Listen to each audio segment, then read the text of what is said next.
I am assure कि आपके साथ कभी ना कभी ऐसा जरूर हुआ होगा कि आप किसी रिश्तेदार के घर पे गए, वहां पे आपके पेरेंट्स को आपके सामने डिसरिस्पेक्ट करा।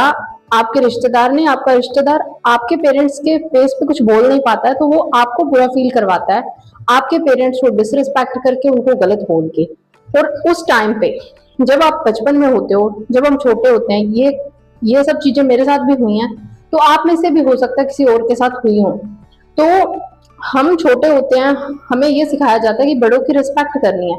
हम में से कुछ लोग जिनको ये बात चुभती है कि ये इंसान मेरे पेरेंट्स को गलत बोल रहा है, मेरे सामने लिमिट क्रॉस कर रहा है, मुझे इसको जवाब देना है, मुझे इसको बोलना है कि अपनी लिमिट में रहो, तो वो बंदा तो बोल देता है मेरे जैसा। जो जो इंसान थोड़ा सीधा साधा होता है, उसको पता नहीं होता कि ये लोग गलत बोल रहे हैं या फिर उसको समझ नहीं होती, तो वो अपनी बाउंड्री सेट ना तब कर पाता है, एंड ये चीजें उसके साथ बड़े होते तक होती चली जाती हैं, एंड वो अपनी लाइफ के अंदर कभी खुद के लिए स्टैंड लेना नहीं सीख पाता, खुद के लिए खड़ा नहीं हो पाता, और ना ही अपने पेरेंट्स के लिए खड़ा हो पाता है, बिकॉज क्योंकि उसकी शुरू से ही बाउंड्री सेटिंग जो थी वो बहुत कमजोर थी। क्योंकि जब वो बचपन में फर्स्ट टाइम उसके साथ ऐसा हुआ, किसी ने उसको गलत बोला, उसके पेरेंट्स को डिसरिस्पेक्ट करा, वो बाउंड्री सेट नहीं कर पाया, तो बड़े होके भी ये प्रॉब्लम उसके साथ रहती है कि उसको ये रहता है कि मुझसे लोग दुखी नहीं होने चाहिए, लोग मेरी तारीफें करें, चाहे वो फेक झूठी क्यों ना हो, वो झूठी तारीफों के लूप के अंदर फंसता जाता है, और वो लोगों को लिमिट नहीं कर पाता, उनको ये नहीं बोल पाता कि अपनी लिमिट में रहा करो। सो ऐसे लोग आगे चलकर पीपल प्लीजर बनते हैं, एंड इनको पीपल प्लीजिंग के अंदर ही मजा आने लग जाता है। मजा तो क्या आता होगा, most of the time people pleasing के अंदर ये लोग सफर करते रहते हैं, एंड इनको पता भी नहीं चलता कि हम खुद सफर हो रहे हैं, हमारा खुद का नुकसान हो रहा है। हम ना इमोशनली तो हम खत्म हो चुके हैं, एंड फिजिकली भी लोग हमारा अपने हिसाब से यूज कर लेते हैं, है ना, फालतू कामों के लिए हमें बुलाते हैं और अपने हिसाब से लोग यूज करते हैं। तो ये जो पीपल प्लीजिंग है, ये बहुत ज्यादा हार्मफुल बन जाती है जब कोई इंसान अपनी लाइफ के अंदर काफी आगे बढ़ जाता है, थोड़ा बड़ा हो जाता है। तो ये पीपल प्लीजिंग वाले लोग खुद को ये कहकर जस्टिफाई करते हैं कि अच्छे लोगों के साथ हमेशा बुरा होता है।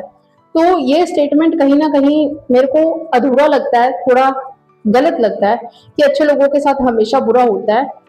बिकॉज आई थिंक मेरा पर्सपेक्टिव ये है कि अच्छा होना अच्छी बात है, लेकिन इतने अच्छे मत बनो आप कि लोग आपका फायदा उठाएं, लोग आपको अपने हिसाब से यूज करें, लोग आपको मैनिपुलेट करें। अच्छा होना एक बात है एंड बेवकूफ होना एक बात है। सो ये अच्छा होना और ये बेवकूफ होने में डिफरेंस क्रिएट करो आप, एंड अपनी बाउंड्रीज को सेट करो, अपनी बाउंड्रीज को पुश मत करो किसी के लिए। मुझे दूसरों को अच्छा फील करवाना है तो मैं अपनी बाउंड्री पुश कर लेता हूँ, या फिर तो कोई बात नहीं, मैं मुझे नुकसान होता है तो हो जाए, मेरे को बुरा फील होता है तो हो जाए, दूसरे लोगों को नहीं होना चाहिए। लोगों को खुश रखना हमारे बस की बात नहीं है, लोग तो भगवान से भी खुश नहीं है, उसको भी गाली देते हैं तो हमें तो देंगे ही, तो हम क्यों इस पीपल प्लीजिंग वाले लूप के अंदर फंसे हो। आप में से भी कोई अगर इस तरह के चक्रों के अंदर फंसा है एंड लोगों को खुश करने के चक्कर में खुद की खुशियां को खोता रहता है, तो आप ये काम करना प्लीज बंद कर दो। बिकॉज इसके पीछे एक साइकोलॉजी ये है कि जो लोग थोड़े से कमजोर होते हैं, जिनके अंदर सेल्फ स्टीम की कमी होती है, उनको ये फियर होता है कि उनकी लाइफ के अंदर जो भी थोड़े बहुत लोग हैं वो चले जाएंगे अगर वो उनको खुश नहीं रखेंगे तो। और ये जो डर है हमारा, ये डर वाले इमोशन का लोग हम फायदा उठाते हैं। बिकॉज अगर आपको पता है कि मुझे 5 पर्टिकुलर चीजों से डर लगता है, देयर इज पॉसिबिलिटी कि लोग उन 5 चीजों के रिगार्डिंग कुछ सिचुएशन क्रिएट करके मेरा फायदा उठाएं। तो जो हमारा डर है वो हमारे तक रहना चाहिए, हमें पता होना चाहिए कि हमारे फियर्स क्या हैं, एंड हमें उन फियर्स को कॉन्कर करने की कोशिश करनी चाहिए। बिकॉज फियर हमारा सबसे बड़ा दुश्मन है, और इस फियर की वजह से लोग उन लोगों को जो थोड़े से समझदार होते हैं या फिर जो थोड़े से चालाक लोग होते हैं, वो उन कम सेल्फ स्टीम वाले लोगों को अपना निशाना बनाते हैं, उनको मैनिपुलेट करते हैं, अपने हिसाब से यूज करते हैं। एंड जब हम टीनेज में होते हैं तो हमारे अंदर बहुत एनर्जी होती है। लोग ऐसे होते हैं जो एज में बड़े होते हैं एंड वो टीनेजर्स को कुछ कुछ टीनेजर्स मैनिपुलेट हो जाते हैं, उन टीनेजर्स को मैनिपुलेट करके उनका जो पोटेंशियल होता है, उनकी जो एनर्जी होती है, उसको वो गलत कामों के लिए यूज करवाने की कोशिश करते हैं। बॉयज को कुछ लोग नशों में लगा देते हैं, गलत कामों में लगा देते हैं, एंड गर्ल्स को तो बहुत ब्रूटली लोग हर्ट करते हैं। I can't say that word, यहाँ पे मैं यूट्यूब पे वो वर्ड नहीं बोल सकती। सो लड़कियों के साथ तो बहुत गलत होता ही है, तो लड़कों के साथ भी बहुत गलत होता है। बिकॉज जो जब हम छोटे होते हैं, जब हम टीनेज में होते हैं, तो हमें सही गलत का उतना अंदाजा नहीं होता, अभी हमारा ब्रेन डेवलप हो रहा होता है। तो आप लोग समझदार बनो, मूर्ख मत बनो, लोगों को खुश करने के चक्कर में खुद की खुशियां मत गवाओ, एंड एक बाउंड्री सेट करो अपनी लाइफ के अंदर। तो इस पीपल प्लीजिंग वाले लूप से बाहर निकलने का बहुत ही सिंपल प्रैक्टिकल सोल्यूशन है। वो ये है कि आपको क्या करना है, आपको पहले एक तरीका सीखना है कि आप ये लोगों को नो कह पाओ।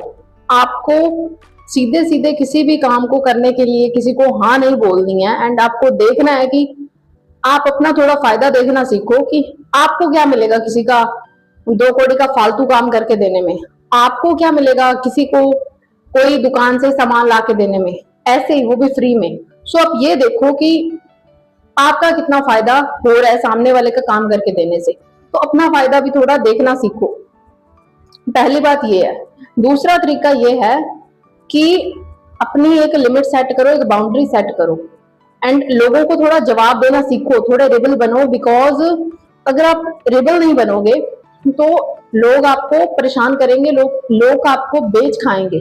कहीं ना कहीं मुझे लगता है कि विलन होना लाख गुना अच्छा है विक्टिम होने से। सो विक्टिम मत बनो, एक दफा बुरे बन जाओ, लेकिन विक्टिम मत बनो कि हाँ हमारे साथ लोगों ने बुरा करा है।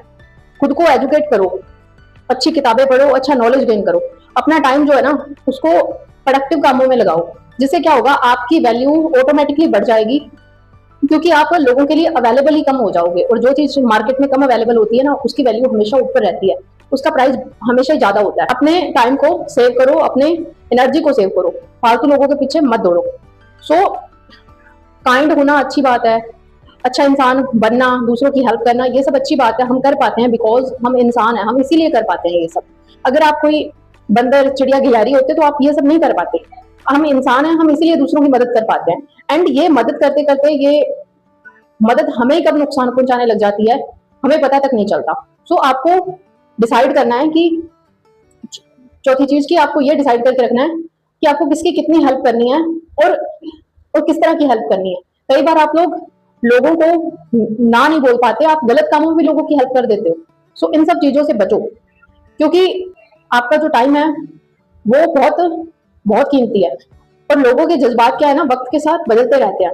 आज लोग आपको अच्छा बोल रहे हैं, हो सकता है कल को आप कुछ अलग काम कर दो तो वो आपको बुरा बोल रहे हैं। सो लोगों पे ध्यान मत दो, एंड अपने काम पे फोकस करो, अपने काम को अपना धर्म, अपना रब, अपना सब कुछ बना लो। एंड अगर आप स्टूडेंट हो तो अपनी पढ़ाई करो, अगर आप कोई काम करते हो, आप किसी प्रोफेशन में हो तो अपना काम करो, एंड अगर कोई स्किल सीख रहे हो तो उसे पूरी शिद्दत से सीखो। बिकॉज ये लोगों का वैलिडेशन, ये सब दूसरों को खुश रखना, ये सब बहुत बेवकूफी भरी बातें हैं। लोग भगवान से भी खुश नहीं है तो हम इंसानों से भी नहीं होंगे। सो वाइज बनो, समझदार बनो, अच्छे बनने के चक्कर के अंदर बेवकूफ मत बनो। आज के वीडियो के अंदर इतना ही, मिलते हैं नेक्स्ट वीडियो के अंदर।